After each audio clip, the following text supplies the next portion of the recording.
नमस्कार दोस्तों, मैं हूं अंकित पाठक। आप देख रहे हैं स्टेट न्यूज। आज हमारे साथ चुनावी चर्चा पर जनसत्ता दल लोकतांत्रिक युवा प्रकोष्ठ के प्रतापगढ़ के जिला अध्यक्ष दिनेश तिवारी जी हैं, जिनसे हम चुनावी चर्चाओं के बारे में कुछ सवाल जवाब करेंगे। सबसे पहले तो आपका नाम जानना चाहते हैं।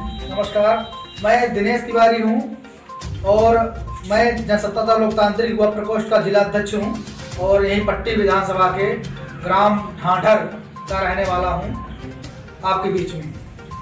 पट्टी विधानसभा के लिए आप क्या करना चाहते हैं?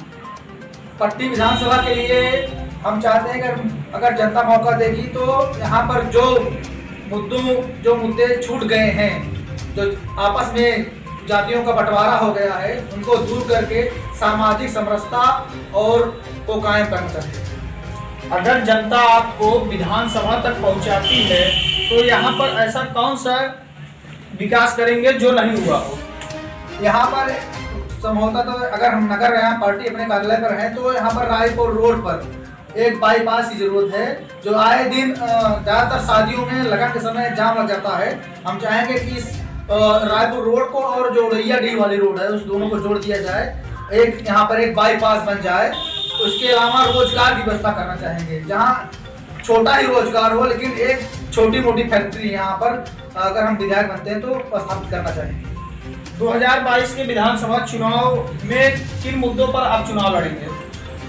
हमारे प्रमुख मुद्दे जो होंगे उसमें प्रमुख मुद्दा है जातिवाद, परिवारवाद और रोजगार, बेरोजगारी प्रमुख मुद्दा है। यहाँ पर पट्टी विधानसभा में लोग जातियों में बट गए हैं, बैकवर्ड सवाल अलग हो गए हैं, उन सबको दूर करना चाहेंगे और लोगों को एकजुट करके उनके लिए विकास, रोजगार, इन मुद्दों पर काम करना चाहेंगे, जिससे वह आगे बढ़े और पट्टी विधानसभा का सर्वोच्च विकास हो। पट्टी विधानसभा में सबसे बड़ी समस्या क्या है जिसको आप दूर करना चाहते हैं? सबसे बड़ी समस्या, हमने इसके पहले भी कहा, सबसे बड़ी पट्टी विधानसभा में समस्या है यहाँ पर रोजगार की। उसके बाद इसमें सबसे ज्यादा समस्या है जातिवाद और परिवारवाद। लोगों को बांट दिया गया आपस में। तो हम रोजगार देना चाहेंगे, लोगों को रोजगार के लिए काम करना चाहेंगे और लोग जातियों से जो जुड़े हुए बाहर हैं उनको सबको इकट्ठा करके काम करना चाहिए। पट्टी विधानसभा ब्राह्मण बाहुल क्षेत्र है और बसपा से ब्राह्मण प्रत्याशी घोषित हो चुके हैं, तो वहीं पर कांग्रेस से संभावित प्रत्याशी ब्राह्मण ही हैं। तो और ब्राह्मण परंपरागत भाजपा का मतदाता माना जाता है, तो ऐसे में आपको क्या लगता है कि ब्राह्मण आपके साथ कितना है? देखिए, बीजेपी में ब्राह्मण वोट देते रहे हैं, बिल्कुल सही बात है आपकी, लेकिन वर्तमान समय में जो नीतियां हैं उससे ब्राह्मण पूरी तरह से नाखुश हैं वर्तमान सरकार से। और एक चीज है कि जो और दो प्रत्याशी हैं बसपा से और कांग्रेस से, इनका कोई व्यक्तिगत यहाँ का पट्टी विधानसभा का जमीनी ग्राउंड नहीं है। यहाँ से बसपा से जो आए हैं वो अभी अचानक आ गए पैसे टिकट लेकर के। जो कांग्रेस से आए सब ये लोग मुंबईया हैं जो बाहर से कमा कर आए हैं और पट्टी विधानसभा में चुनाव लड़ना चाहते हैं। इनका जनता से कोई सरोकार नहीं है, जनता के ना सुख दुख में जाते हैं, ये केवल चुनाव लड़ना चाहते हैं और अपना उल्लू सीधा करना चाहते हैं। तो जनता, हमें विश्वास है, पूरा विश्वास है कि ब्राह्मण पूरी तरह हमारे साथ रहेगा, क्योंकि हम विगत 2 सालों से अनवरत उनके सुख दुख में शामिल हो रहे हैं और हम खुद ब्राह्मण हैं, लेकिन हम जातिवाद की राजनीति नहीं करना चाहते हैं। इसलिए हम चाहेंगे कि ब्राह्मण अपना वोट सोच समझ कर दें और हमको हमारे ऊपर विश्वास जताएं। आपका चुनाव चिन्ह पार्टी बनते समय दूसरा था और वर्तमान में चुनाव चिन्ह चुनाव आयोग के द्वारा आरी कर दी गई है, इसके बारे में आपका क्या राय है? जब हमारी पार्टी बनी थी उसके बाद लोकसभा चुनाव आया था। लोकसभा चुनाव में हमको फुटबॉल खेलता खिलाड़ी मिला था चुनाव चिन्ह हमारी पार्टी को, और माननीय गोपाल जी यहाँ से चुनाव लड़े थे। तो ऐसा हुआ कि माननीय गोपाल जी को हमारे चुनाव चिन्ह था फुटबॉल खेलता खिलाड़ी, और जो तो प्रत्याशी और उन लोगों को मिला निर्दलीयों को, किसी को फुटबॉल और किसी को खिलाड़ी मिल गया, जिससे लोगों को असमंजस की स्थिति हो गई। इसीलिए हमारी पार्टी ने निर्णय लिया कि चुनाव चिन्ह सरेंडर करेंगे और दूसरा चुनाव चिन्ह लेंगे। इसके बाद माननीय राष्ट्रीय अध्यक्ष ने सरेंडर किया और चुनाव चिन्ह का। इसके बाद हमको आरी चुनाव चिन्ह मिला है, जो बहुत ही अच्छा चुनाव चिन्ह है और आप जानते हैं कि कुर्सी तभी बनेगी, कुर्सी का मतलब मुख्यमंत्री की कुर्सी या विधानसभा कुर्सी तभी बनेगी जब आरी साथ होगी आपकी। जहां चुनाव चिन्ह आरी होगा, जहां माननीय राजा भैया होंगे, वही सरकार बनेगी, वही विधायक बनेंगे, वही मुख्यमंत्री बनेंगे। आपको क्या लगता है, आपकी पार्टी जनसत्ता दल लोकतांत्रिक विधानसभा चुनाव लड़ने के लिए आपको मौका देगी? बिल्कुल विश्वास है, माननीय राष्ट्रीय अध्यक्ष जी पर विश्वास है, माननीय गोपाल जी पर विश्वास है, सबको पर माननीय विनोद सरोज जी के ऊपर विश्वास है, माननीय केना ओझा जी के ऊपर विश्वास है कि पार्टी हमको मौका देगी। क्योंकि हम 2 सालों से हम जिला अध्यक्ष में हैं यूथ के, पूरे जिले में काम कर रहे हैं। ऐसा नहीं कि पट्टी विधानसभा में, लेकिन ज्यादातर अपना समय पट्टी विधानसभा की जनता के लिए काम कर रहे हैं। यहाँ पर बूथ स्तर से लेकर नया पंचायत स्तर तक हमने लोगों को जोड़ा है, 2 वर्ष से काम कर रहे हैं। तो पूरा आशा है, विश्वास है कि पार्टी हमको मौका देगी, क्योंकि उसके आधार भी हैं माननीय राजा भैया का। कोई परिवार, किसी परिवार का कोई व्यक्ति चुनाव में चिन्ह नहीं है। अगर वो चाहते तो जिला पंचायत का चुनाव अपनी पत्नी को या किसी को लड़ा सकते थे, लेकिन उन्होंने माधुरी पटेल को चुनाव लड़ाया। वह जातिवाद की राजनीति नहीं करते हैं, वो अपने कार्यकर्ता को, छोटे से छोटे कार्यकर्ता को उनके कार्य के अनुरूप जो जैसा कार्य करता है उस हिसाब से मौका देते हैं। तो हम कार्य कर रहे हैं, तो हमको विश्वास है माननीय राजा भैया जी हमको मौका देंगे और हम चुनाव लड़ेंगे और जीत करके पट्टी विधानसभा की सीट उनको देंगे। आप युवा हैं, चुनाव जीतने के बाद आप युवाओं के लिए क्या कार्य करेंगे?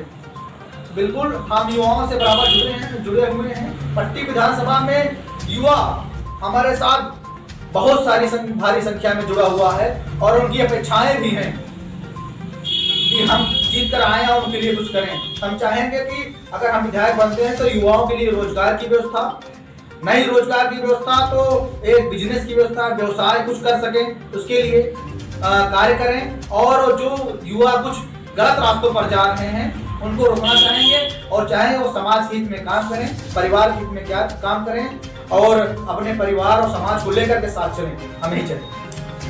सुनने में आ रहा था कि आपकी पार्टी भाजपा के साथ गठबंधन करेगी, क्या ऐसा होगा?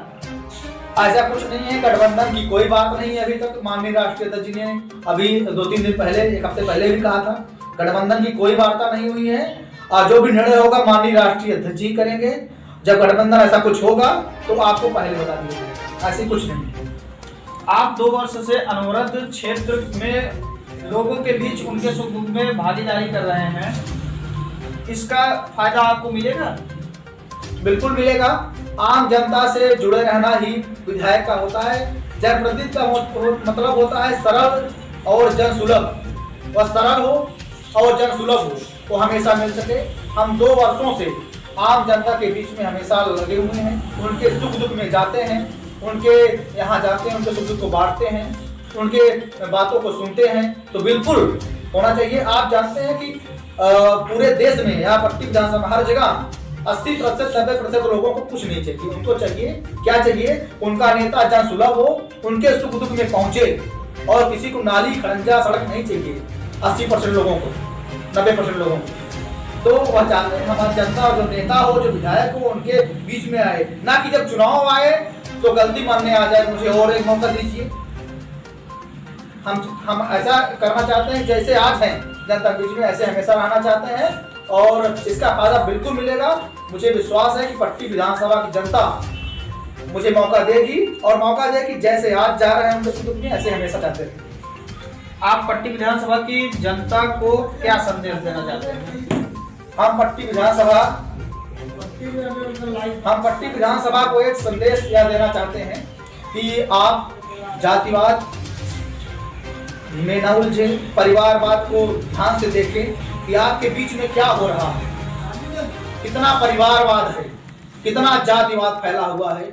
यहाँ पर जिसके पूर्व विधायक मंत्री जो भी रहे हैं, उन्होंने जनता के बीच में जो जहर बोलने का काम किया है, उनको आप समझें। क्योंकि लोग बाहरी हैं, यहाँ से विधायक बनते हैं, विधायक बन के चले जाते हैं बाहर। यहाँ के जो और भी प्रतिनिधि हैं बाहरी हैं। आपके बीच का रहने वाला अगर कोई विधायक बनेगा तो आपको सुख दुख में रहेगा। आप हमेशा, हम अपील करते हैं जनता से, संदेश भी देना चाहेंगे कि आप जातिवाद और परिवारवाद को समझें। कैसे लोग अपने ही परिवार को, कितने नेता हैं पट्टी विधानसभा में जो केवल अपनी जातियों एवं परिवार के लिए काम कर रहे हैं, केवल अपने परिवार को भरपाई कर रहे हैं, उनका पेट भर रहे हैं। उन्हीं घर में सब कुछ होना चाहिए, उन्हीं घर में सारे नेता हों, जिला पंचायत हों, प्रमुख हों, बीडीसी हों, विधायक प्रधान हों, अपने परिवार के लिए करना चाहते हैं, अपनी जात के लिए करना चाहते हैं, अपनी जात के लिए भी नहीं कर पा रहे हो, वो लोगों को केवल बांटने का कार्य कर रहे हैं। हमने देखा है पट्टी विधानसभा में, कई ग्राम सभाओं में कि आज भी लोग छप्पर डालकर रहने को मजबूर हैं, और खास करके जातियों के लोग हैं जो जातियों के मसीहा बनना चाहते हैं कि हम जातियों के मसीहा हैं, हमारे लिए आप मुकदमे लीजिए। हमने देखा कि उनके पास छप्पर नहीं है, वो पन्नी डालकर रहते हैं। और जो नेताओं के साथ घूमते हैं, जो भी कार्यकर्ता, चाहे जिस समुदाय हो, चाहे ब्राह्मण हो, चाहे बैकवर्ड हो, चाहे सरोज हो, उनको कुछ नहीं मिलता है। केवल वो उनको अपने उल्लू सीधा करते हैं, अपने पीछे टहलाते हैं, और जो कुछ करना होता है यहाँ के नेताओं को वो अपने परिवार के लिए करते हैं बस। और जातवाद को केवल लोगों को अलग करते हैं कि आप बैकवर्ड हैं, आप अलग हो जाइए, आप सवर्ण हैं, अलग हो जाइए, आप ब्राह्मण हैं, आप हमारे साथ रहिए, आप वर्मा है, हमारे साथ रहिए। आप जातियों में न टूट करके इनको समझिए, इनकी चालों को समझिए कि आपके लिए कुछ नहीं करेंगे या केवल अपने परिवार के लिए काम करेंगे, यहाँ से जीतेंगे, जीत करके चले जाएंगे, कुछ नहीं करेंगे। हम हैं आपके बीच में, आप देख रहे होंगे 2 सालों से हम जात ना देख करके आप सबके सुख दुख में जाते हैं, चाहे जिस वर्ग का रहा हो, चाहे सरोज रहा हो, चाहे हरिजन रहा हो, चाहे वर्मा रहा हो, चाहे मुसलमान रहा हो, चाहे पटेल रहा हो, चाहे यादव रहा हो, चाहे ब्राह्मण। हमने जात नहीं देखी है, हर किसी के सुख दुख में जाता हूँ, हर किसी के सुख दुख में खड़ा रहता हूँ, उनको लेकर साथ चलता हूँ। हमारे साथ हर वर्ग के लोग हैं, हमारे साथ जो युवा हैं वो किसी जात के नहीं हैं। कल हम विधायक बने तो अपने बेटे को, अपने भतीजे को, अपने पत्नी को सब कुछ पर सारा पद दे दे, प्रमुख बना दे, जिला पंचायत बना दे, प्रधान बना दे, तो जनता और कार्यकर्ताओं को क्या बीतेगी। तो आप संदेश देना चाहते हैं, इन लोगों की नीतियों को समझिए, इनको जानिए कि केवल अपने परिवार के लिए काम कर रहे हैं, आप ये जातियों के लिए काम नहीं कर रहे हैं। ये केवल खुद प्रमुख बनेंगे, जिला पंचायत बनेंगे, बीडीसी बनेंगे, आपके लिए कोई काम नहीं करेंगे, केवल परिवार के लिए काम करेंगे। तो आपसे मेरी अपील है, आप जातियों में न बढ़ करके, इन लोगों को समझ करके अपने बीच का जो आपके सुख दुख में पहुंचे, जिसके आप घर पहुंच सके। हमारा घर यहीं ढांढर में है, आप हमारे घर पहुंच सकते हैं। आप मुझे मौका दीजिए, मुझे मेरी अपील है आपसे, मुझे मौका दीजिए। यही मेरा संदेश है कि आप जातियों में न बढ़ करके पट्टी विधानसभा को एक सर्वांगीण विकास की तरफ अग्रसर करते हुए, सब लोगों को एक साथ चल करके काम करते हुए हम साथ रहिए। सारे लोग साथ में हैं, आपका पड़ोसी आपका काम आता है। आप पड़ोसी अगर वर्मा होगा तो वही काम आएगा, अगर ठाकुर होगा तो वही काम आएगा, ब्राह्मण होगा तो वही काम आएगा। इसलिए अपील है कि आप जातियों में न बढ़ करके एकजुट होकर के मुझे मौका दें। मेरा संदेश है, मेरी अपील है। जय हिंद।